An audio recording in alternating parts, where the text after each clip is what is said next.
This is a special presentation of EA Sports from the Coliseum in Oakland. Our tribute to the coach, the John Madden Legacy Game.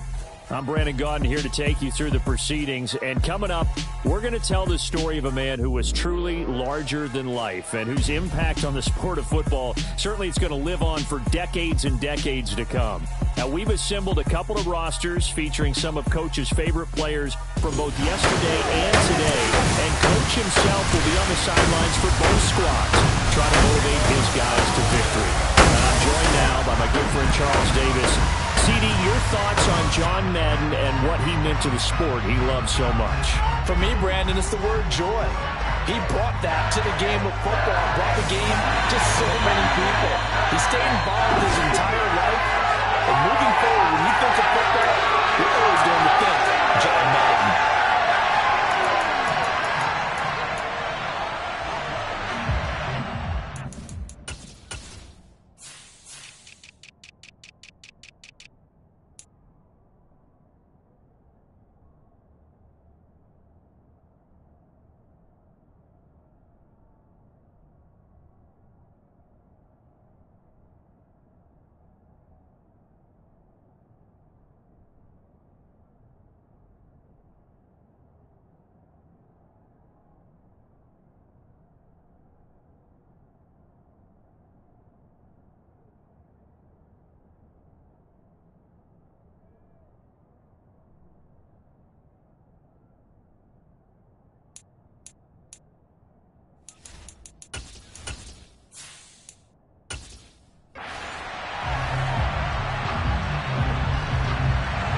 One time for old times. What do you say we play some football as we are underway from Oakland in the John Madden Legacy Game.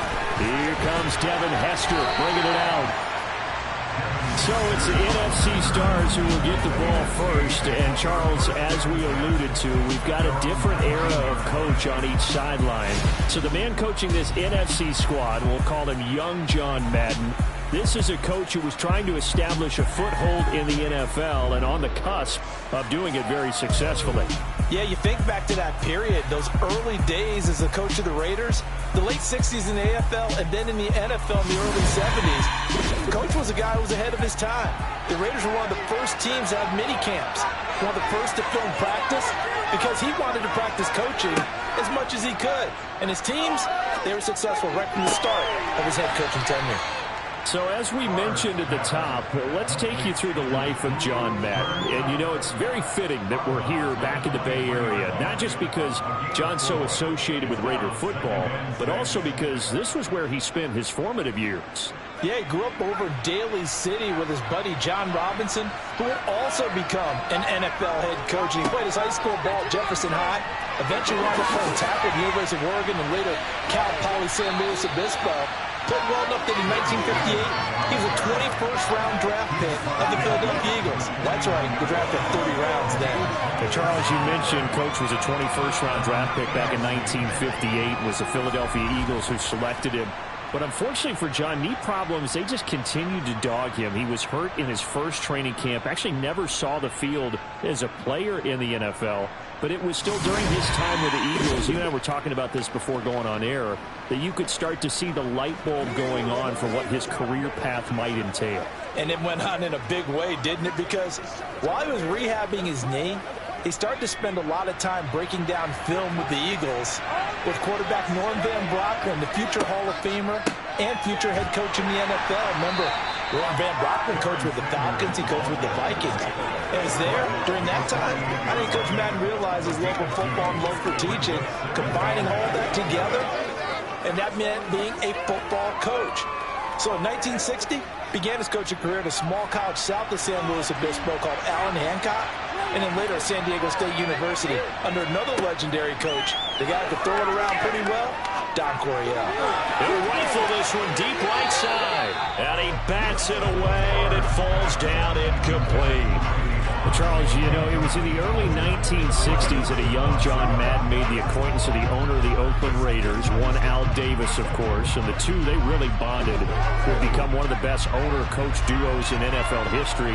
And to take it a step further, Al Davis became someone who John referred to as his best friend. Yeah, 1967, Brandon, Al Davis hired Coach Madden to be a linebacker. Oh, an absolutely filthy joke. He's got some space now. Touchdown! A big play there. 48 yards. And the NFC has taken the early lead. Didn't have anything downfield, swung it out to the flat. He did the rest.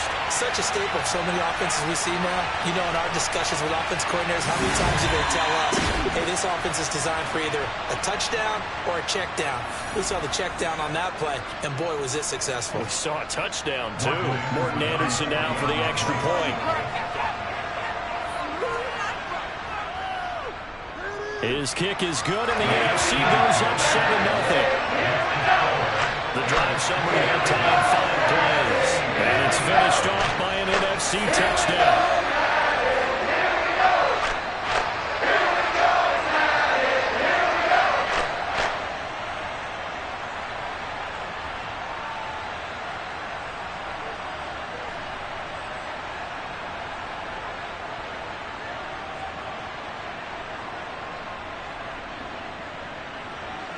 Following the touchdown, here's Anderson to kick it away.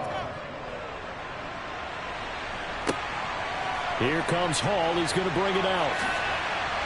And he had no room to run as he's tackled down inside the 20. So, Charles, as mentioned, we've got another Coach Madden over here on the AFC sideline. Of course, his Raiders, members of the AFC West. So this is a conference he battled in for his entire career. And you think about the landscape of the NFL as he was getting into the back half of his tenure. It was a golden era for coaches. You had Don Shula, Tom Landry, Chuck Noll, Bud Grant. But it was John Madden who had the best winning percentage of them all, CD. 759, the best ever. Brandon, it's hard to believe he could be so successful in the conference with all those great teams. The Steelers won 4 Super Bowls. The Dolphins won 2 and were a mainstay in the playoffs. The Colts were tough. The Broncos came on late and went to a Super Bowl themselves. But against Hall of Fame coaches, John Madden's record, 36-16-2. That's pretty incredible. His Raiders were a factor each and every year. The run only got a yard. Here's 2nd and 9.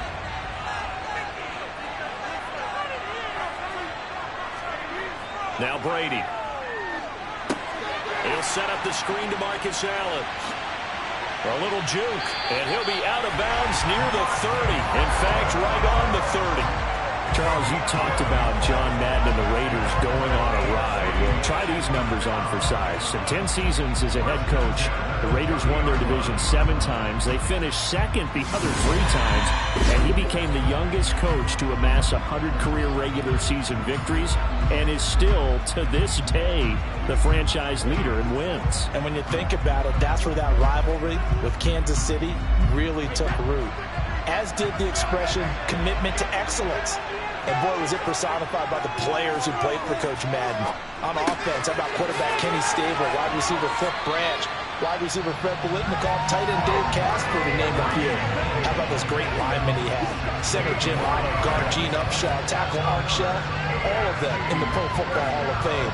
And guys on the defensive side of the ball, the Mad Stork himself, Ted Hendricks, Willie Brown, John Matuzak, Otis Sisko, and Big Ben Davidson.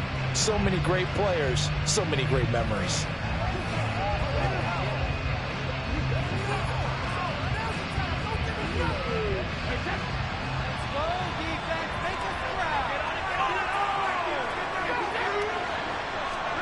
Brady now on 1st down. Oh, hit as he throws there, incomplete. Charles, you think about all the success that John Madden had as an NFL head coach, and he had plenty, and we talked about it, including the 10 straight winning seasons, a Super Bowl title. But like any great coach, he also suffered through a few tough losses along the way as well. And Brandon, those tough losses came in high-stakes games because they always had such great success. Think about it this way. 6 times in his 10 years, the Raiders were knocked out in the AFL championship game, or the AFC Championship game. But might be a divisional round exit. That's the one that bothered him most of all. Three River Stadium, December 1972. Yes, the Immaculate Reception game. Franco Harris grabbing the ball that was deflected, almost at his shoe tops, and picked it up and took it in for a game-winning score to give the Steelers a 13-7 victory.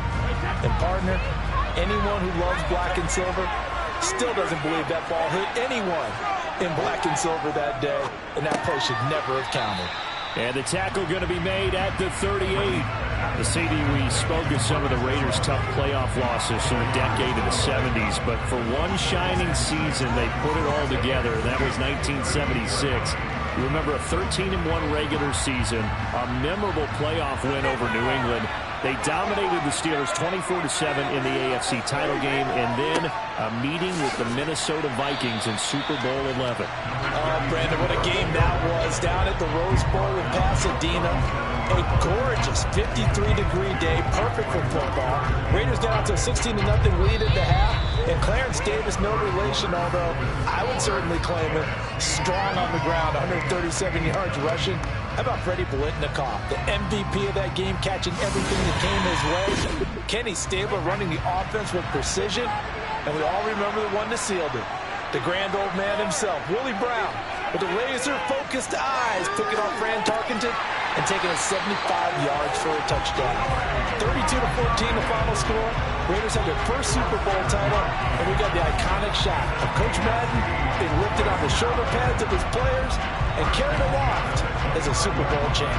So, Charles, after that Super Bowl title in the 76 season, the Raiders again advanced to the AFC Championship game the following year, but they fell to the Denver Broncos on New Year's Day by a field goal, and that ended their chances for back-to-back titles. And then in 1978, after missing out on the playoffs in that season, John Madden, he actually stepped down as coach of the Raiders.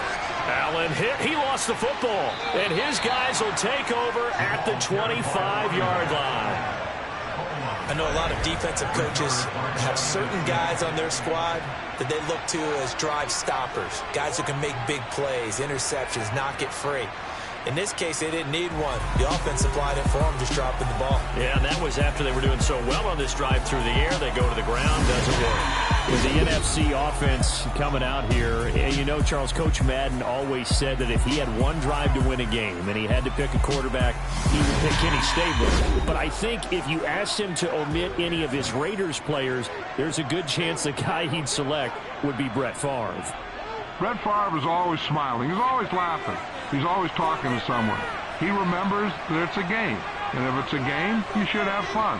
And Brandon, that always reminds me of a great movie line where one of the players was telling the coach, every time I say it's a game, you say it's a business. And every time I say it's a business, you say it's a game.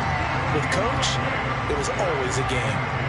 As usual, the hallmark of a good run defense, linebackers making plays near the line of scrimmage. Absolutely nowhere to run there.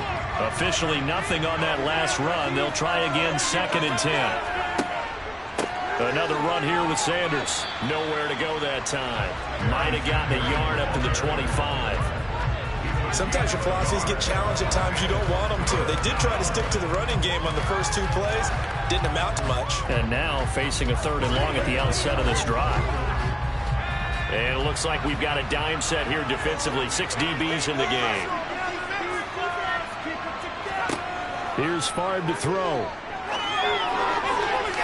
And that's going to be too high. Out of bounds and incomplete. Partner, we've got ourselves a ball game, and those guys on defense, they came to play. Slipped up on their first series, but they're definitely settling in now and letting it be known that points won't come so easy again. So on 4th down, here's the Australia native Mitch Wishnowsky to punt this one away. Back deep, 2-time Pro Bowler Dante Hall. Fielded just inside the 30. Oh, look at the juke. He's got this almost to the 40 before going out. Now the AFC making their way out, and it's one of Coach's favorites, another local guy, Tom Brady, who will be at the controls. And boy, Coach always admired the way number 12 could run an offense, and especially his ability to stay calm under pressure. Tom Brady is a guy who's always looking downfield. He never looks at the rush. He hangs in the pocket, and he makes a throw. He's a cool guy. He's a tough guy. Let me tell you, there's no one calmer in the pocket than Tom Brady. And I know that Coach has a great appreciation for Tom Brady, who turned 45 back on August 3rd, because Coach coached a guy like him in George Blanda, who played a long time in the NFL. In this game, it features legends and active players. Tom Brady qualifies as both. Just a yard on the pickup there, and it'll bring up a 2nd and 9. No doubt about it. A really nice job there by the defense, not allowing him to get to the perimeter. But that means your defensive ends, your outside linebackers, the guys that you pay big money to sack the quarterback, they also have to have interest in the running game as well. And they did a nice job there holding the point of attack and not giving ground. 2 minutes remain here in the first half of the John Madden Legacy game. We'll be back. Hey, we want to let you know, give you a fair warning that coming up at halftime, the folks at EA Sports have put together a very nice package in tribute to Coach. Oh, and a bad throw there. It's intercepted. And a huge return as he'll take this one all the way down inside the 30-yard line. Oh, and I saw the pressure coming at him. That just looked problematic. Hit him as he threw it. And the interception ensued. Let me pay homage to the man who stood in this spot before. He always talked about how much pressure is in the face of a guy and can he step into a throw. And when you can't do that, oftentimes interceptions result. The NFC heading back out. Hall of Famer Randy Moss, a part of this offense. And Coach Madden, boy, he always appreciated the ferociousness with which number 84 attacked the football in the air. As Randy Moss says, just chunk it up there, dog, and I'll go get it. And, Coach, boy, did he ever go get it. Over 15,000 receiving yards, 156 touchdowns. And how about this? From his rookie year of 1998 until 2009, those were his prime seasons, right? He led the league in touchdowns 5 times, but even more so, he showed us all how to go up and get it. Great body control. No one's ever done it better playing the ball in the air. They started this drive backed up against the wall by the turnover, but I love their fight, planted their feet, and forced the incompletion on first down. So after the incompletion on first, now 2nd and 10. Throwing is far. And that'll be incomplete. Took a pretty good shot as he tried to pull that one in. Couldn't hang on 3rd down. They went with a dime look on defense. 2 extra defensive backs on the field and covered up essentially every blade of grass. That allowed them to disrupt the play. The chance of wasting this great starting field position, a real threat. This is 3rd and long. On the draw, here's Sanders. And they're going to stop him short of the first down as he's tackled at about the 21. Now a timeout called for by the defense as they'll head to the sideline and talk over what to do next.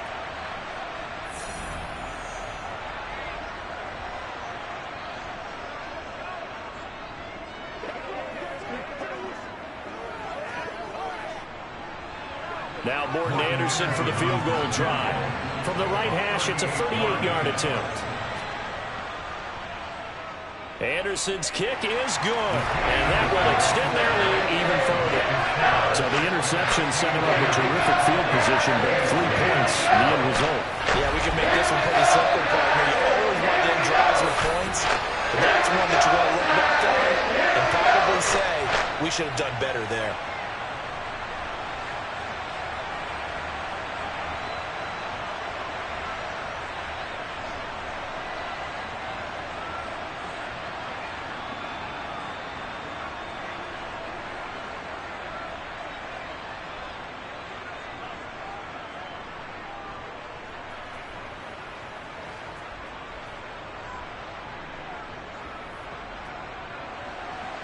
After the made field goal, Anderson back out to kick it away. Taken in at the 3. And not much happening on the return as he'll get this to about the 23. The AFC offense heading back out. You know, Charles, Coach really loved to utilize his tight ends in the passing game. You think about Dave Casper. He saw a lot of Dave Casper in an all-Madden staple, Tony Gonzalez. Tony Gonzalez is the type of tight end I think everyone's looking for. He's a guy that can make some big plays from that tight end position. Let me tell you, you better make sure you have him accounted for on every play. And that's exactly right, because Dave Casper, he could shred defenses down the middle of the field. And that's exactly what Tony Gonzalez did in his entire career. A 14-time Pro Bowl selection. Only Tom Brady has more. There are 6 guys in the 15,000-yard receiving club. He's the only tight end in there. Tony Gonzalez, every snap he had to know where he was because he could make plays short, medium, and long, and often put the ball in the end zone. Throwing on first down is Brady. It's Hill, complete. And he goes out of bounds. It looks like right at the 50. Timing is so important on a route like this because he's going to run about right and then cut straight across the field. I think the ball might have come out a count or two too late because by the time he was able to secure it, not much of a chance to turn it upfield.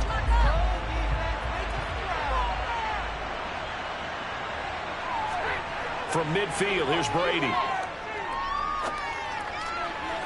Toward the right sideline, but it's incomplete. I tell you, Brandon, this defense is playing with some confidence. Haven't allowed a point yet. Flying to the football. I'm telling you, it's almost 11 to the ball on every snap.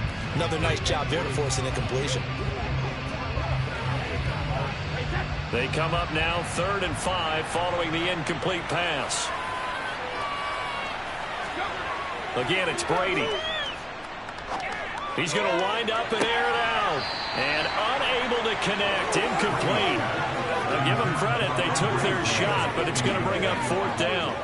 This team is not going to make it easy for you. They're a physical group, and we just saw it there on that play. It came in, made the contact. Favor Ray Guy to punt this away on 4th down. And the kick's away as he angles this one for the sideline. And this is going to be ruled out, I think, just inside the 20. Yes, it will. Side judge calls it at the 19-yard line. The offense for the NFC ready to get their next drive started. And with a 10-0 lead, you figure they won't try to do anything foolish here. Favre's throw taken in by Moss. Now the NFC going to call the first of their 3 timeouts as they stop it here with just under 40 ticks to go in this first half.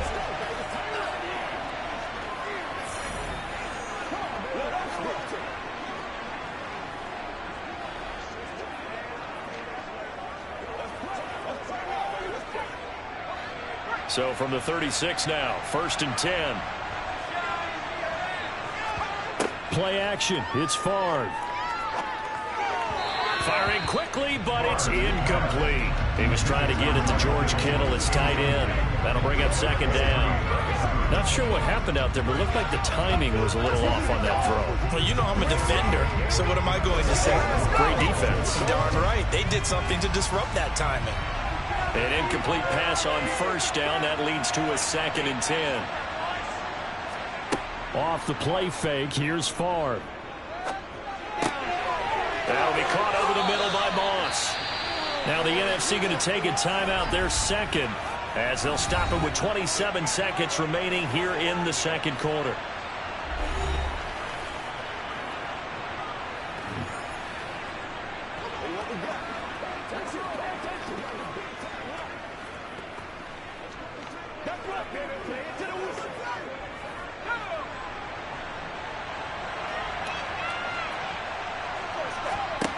They'll throw on 1st down with Favre. He's going to drop this down to Sanders. And they're going to get this down near the 35-yard line. So many times in my career, I've heard coaches talk about completions are one thing. As long as we're there at the catch and we get guys on the ground, we can live with that. But if you're going to give up 10, 12, 15 yards after the catch, then your defense is going to be in a lot of trouble.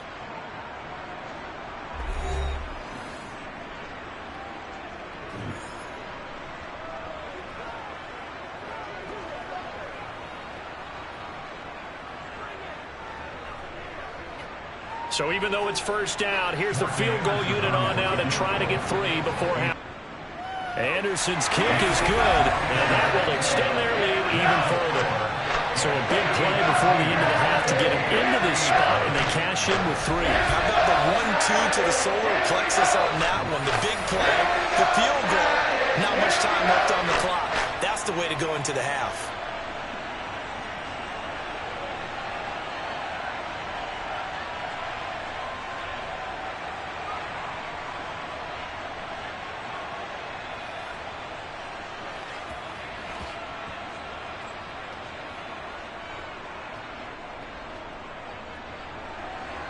So 6 seconds, all that remains of this first half as the kick is away. Taken at about the 1. On the return, here's Hall. And no alley to be found. The coverage was solid, and he's dropped at the 18.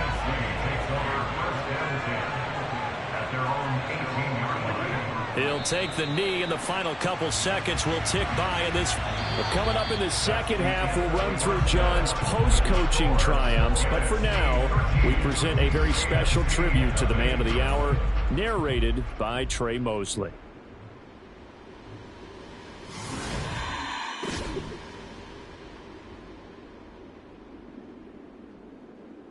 What comes to mind when you hear the name Madden? Is it the coach who led the Raiders to their first Super Bowl victory? Perhaps it's the broadcaster who entertained millions of fans. Or maybe it's the video game known simply by his name. But no matter what comes to mind when you hear the name Madden, everyone thinks of one thing: football. The core of it was football. It's the greatest game in the world. The left goes to the right goes to the left.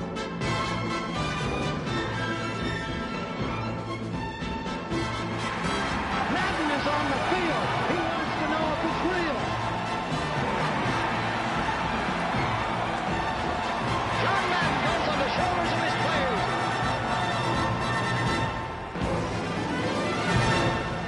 In my mind, John Madden is the most important figure in the history of professional football. Show me somebody else who did it on 3 levels the way John did it. There's nobody.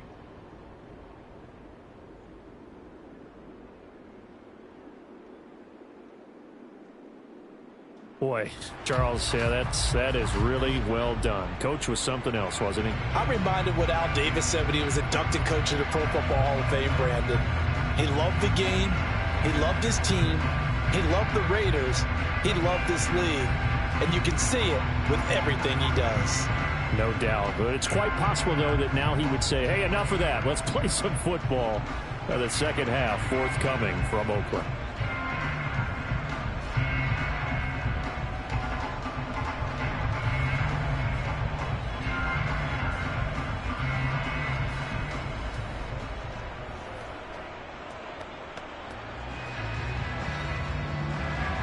The AFC going to get the football first here as we are back underway from Oakland in the John Madden Legacy game.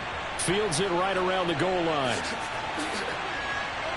And he'll get it up past the 20 to about the 22. The AFC offense set to take their next drive. As they begin their second half here, Charles, offensively, not where they want to be, obviously. They're losing in this ball game, but very much within striking distance. We'll see what adjustments they make in the second half. Is that the old glass half full, half empty type of a deal? Which way do you want to look at it? Because you're right, they're down on the scoreboard, but they're definitely opportunities now, because if they want to go ahead and get going in this one, get back to the running game. I think there are going to be some places to go with it, and I think the offensive line will appreciate the chance to fire out and hit people. Oh, you saw that one coming. It's intercepted, thrown back across his body. And he will take this down to the 10-yard line. And that has to be a little bit discouraging, because after all their halftime talk, adjustments, and points of emphasis, their first drive ends with an interception. Absolutely aggravating if you're a head coach, because you spent all that time, gone through every situation possible, and it still ends in a turnover. On first down, Favre. The tight end Kittle has it on the left side. Nice gain of 8 that time, and it's second and goal. Brandon, perfect defense in this situation would have meant that there was an incompletion that would have picked it off. Okay, so they gave up the completion. But I really enjoyed watching how the defense stayed in sync, stayed in great communication. And as he dragged across each zone, you see him pointing, communicating. There he is, and they passed him off to each defender. Ended up making a nice play, even though it was complete. Sanders is not going anywhere. He'll be hit and dropped for no gain at the 2-yard line. Officially, it will go as a 1-yard loss, and that's going to lead to a 3rd down. That's a really alert defense there because they saw the heavy look come in from the offense, countered it with extra linebackers who brought a little bit of speed and heft, and able to really make a big-time play for their defense. Now, they'd really like to make the short field pay off. We'll see if they can, but this is 3rd and goal. Sanders again, and once again he's going to be pushed backwards. This time back to the 3. That'll bring up 4th. They had the 8-yard gain on 1st down, but unable to do much from there. This has not been a fun game for this defense. They definitely had their share of struggles, but they needed to make a play right there, and they finally get it done on 3rd and goal.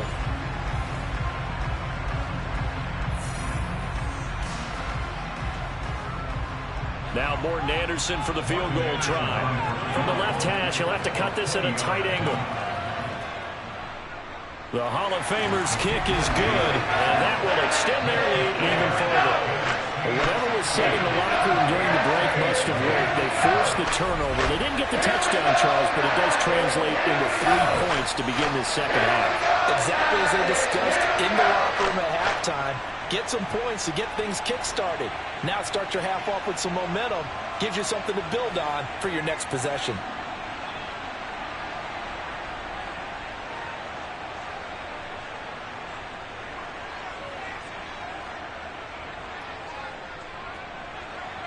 After the made field goal, Anderson back out to kick it away. And Hall not going to bring this one out.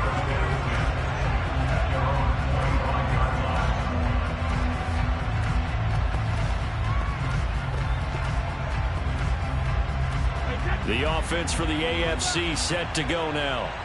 So now, Charles, this drive maybe a touch more important, trying to erase the memory of that interception they had the last time out. Yeah, and everyone goes through this because even the best in the game, you're going to have games where it just doesn't go right for you and interceptions result. So, frankly, to me, it's all about how you respond, not just the types of plays that you call, but how you carry yourself, how you show your team that you're still with it, and how you continue to lead.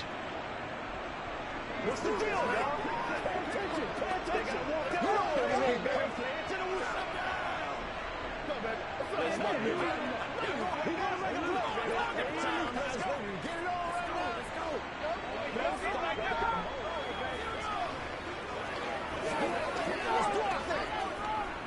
They'll break the huddle, come up on 2nd and 8 at the 27-yard line. Here's Brady. Allen has it, left side. So now, Charles, to pick up the story we've been telling, John Madden at 42, he just completed a 10-year stint as the coach of the Raiders. He wants to step away a bit from the grind of coaching, but he doesn't want to step away from the game of football. So he ends up signing on with CBS in 1979 to try his hand at broadcasting. And much like his coaching career, he was pretty much an instant success. Partner, he really connected with the people right from the start, and people may not remember he wasn't even on the #1 team in the beginning. He worked his way up. But the same things that made him a great coach made him a great broadcaster. The ability to show the big picture, yet break it down into the details. That's what he did with his teams. That's what he did with the people.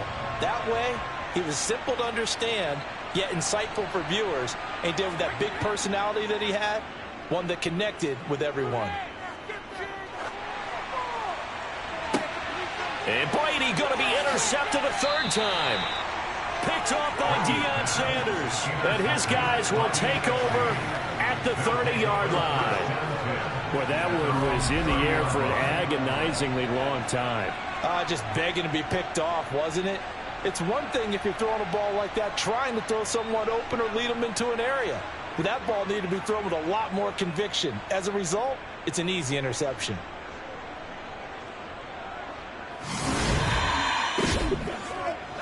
Ready to begin their next drive here, the NFC offense. This is sort of what you would call a put-away drive, isn't it? I mean, they score here, especially a touchdown. It's almost out of reach. It certainly feels that way, and I think that they're going to call their plays accordingly, because what you really want to do, even though you know the scoreboard is still up there and the game's going to go on, in fact, you can take the spirit away from another team, that their drive and will to come back and win can be taken with another score right here. It's still third quarter, but you just get that feel. Yeah, they're teetering right there on the brink, aren't they? Favre's throw complete there to Rice. And they've got it well across midfield, down to the 40 before it's all said and done. That'll wind up a gain of 27 on the catch and run. So for Coach Madden, Charles, by 1981, his broadcasting career is really taking off. He's elevated to the network's #1 booth that calls all the big matchups. And he gets the plum assignment of calling Super Bowl 16, 49ers and Bengals, and he's teamed up with Pat Summerall. And that pairing ultimately would go on to be one of the most influential in sports broadcasting history. Influential not just in us listening to them. Remember, they went on and called 8 Super Bowls together, but how they put together kind of the template that all of us broadcasters follow now. Sitting down with the head coaches and the quarterbacks and the stars of each team before a ball game to get extra information. And the way that those two paired together, Pat Summerall, short, concise, to the point, and turned it over to Coach Madden to fill in all the big details.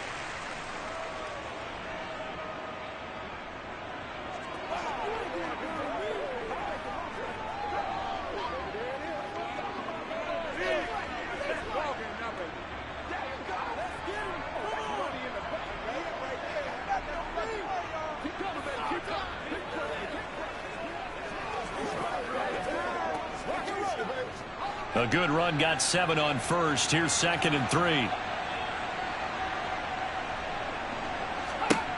Favre.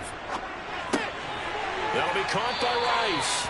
As you mentioned, CD, talking about John Madden, the broadcaster, he called 8 Super Bowls with Pat Summerall, 3 more with Al Michaels later in his career. He spent nearly 3 decades in the booth all told. And not only was he beloved for his mannerisms, we know that, but he was an innovator as well. Yeah, Brandon, you're talking about things like the telestrator, which totally became identified with him, and now it's a staple for all analysts to have in the booth. And then you think about things like turducken on Thanksgiving, when he used words like boom and pow. He helped create the old Madden team. He was a very popular commercial pitch man. And even the Madden Cruiser was unique, and you had to be someone to get a ride on it, too. So through 3 quarters of the John Madden legacy game, it's the NFC stars and young Coach Madden on top. We'll be back to the Coliseum after this. Maybe just a slight detour on what's been a strong drive. Here's 2nd and 11.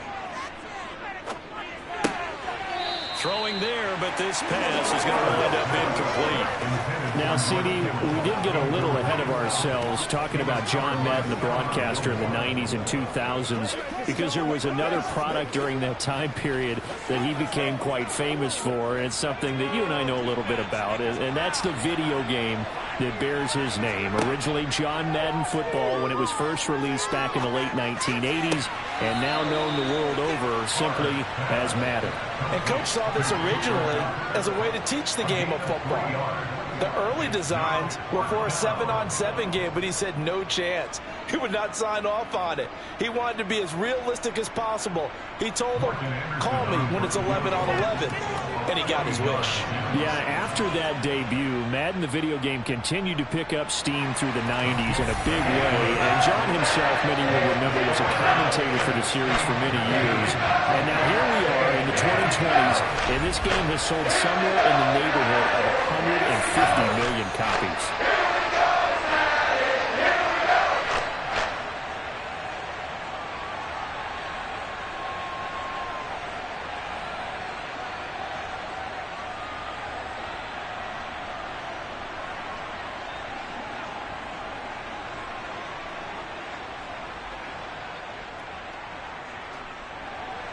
After the made field goal, Anderson back out to kick it away. Taken in at the 3. Oh, a good return up past the 30. And a good return, able to get out across the 35 to the 36. their own 36-yard line.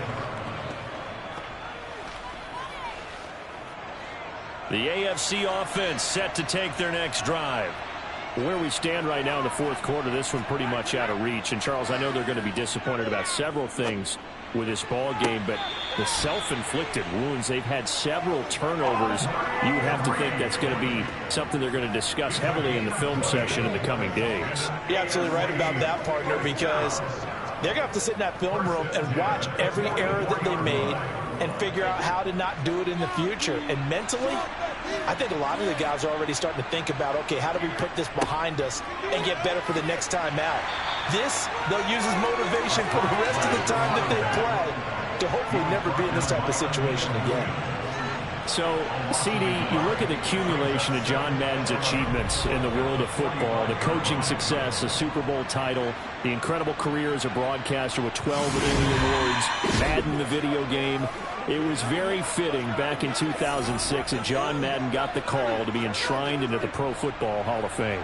A more deserving person you will not find. He gave an incredible speech on that day, Brandon. So many of his former Raider players were in attendance.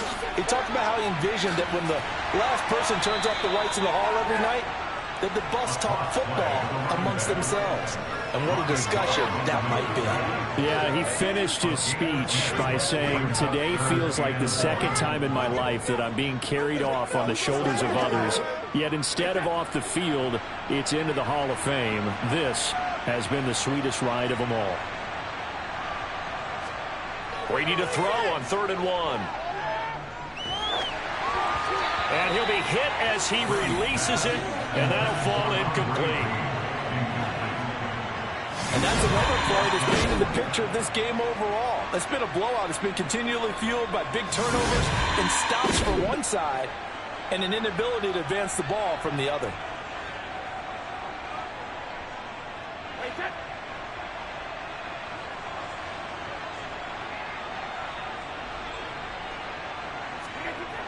They'll try and run for it. And they are going to stop him on 4th and 1 as they'll wind up going backwards. He only needed a yard, but he couldn't even get back to the line of scrimmage. And as a result, possession switches hands. So he needed the short yardage, Charles. He elected to try to bounce it outside of the outer third, unsuccessful. Sometimes those plays are stacked up by the defense and there's nowhere to go, so you have to bounce it outside. And some backs just get impatient. They want to go to where they think there's more open territory instead of going where the play was actually blocked. In any case, it didn't work here. And a 6-yard gain gets him right around the 43. When you think about John Madden in his retirement years post-broadcasting, he was about as active as most people are in their working years. I mean, he continued to play a key role on the NFL's competition committee. He was available to a wide range of people as a tutor, as a mentor. He continued to teach the game of football to all who would listen. And, Charles, as you and I know, he even continued to provide input, a lot of input on the Madden video game.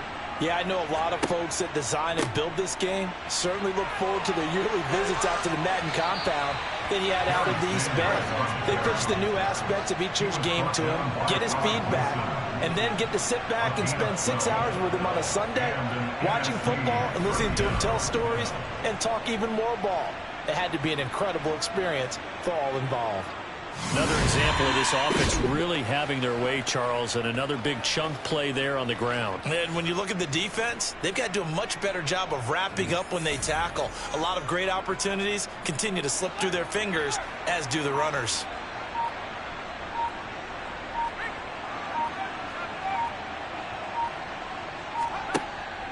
On 1st and 10, it's Sanders. And he is met in his tracks behind the line of scrimmage.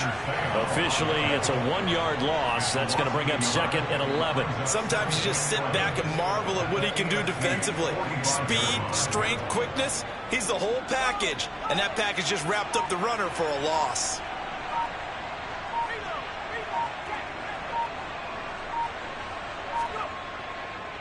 It's a 2nd down run with Sanders. And he is met quickly in the backfield. Down he goes, folded like a lawn chair. Well, this has certainly been special. And, Charles, as we wind down toward the end of this John Madden legacy game, your final thoughts? Well, let's face it, partner, it's going to be hard to overestimate the impact that he made, not just on the sport of football, but on his family, friends, players, co-workers, and in the lives of millions of... So it's a win here for the NFC. Just an incredible afternoon of football and remembering the life of John Madden. And before we go, one final message. And for all of us at EA Sports, this one's for you, Coach.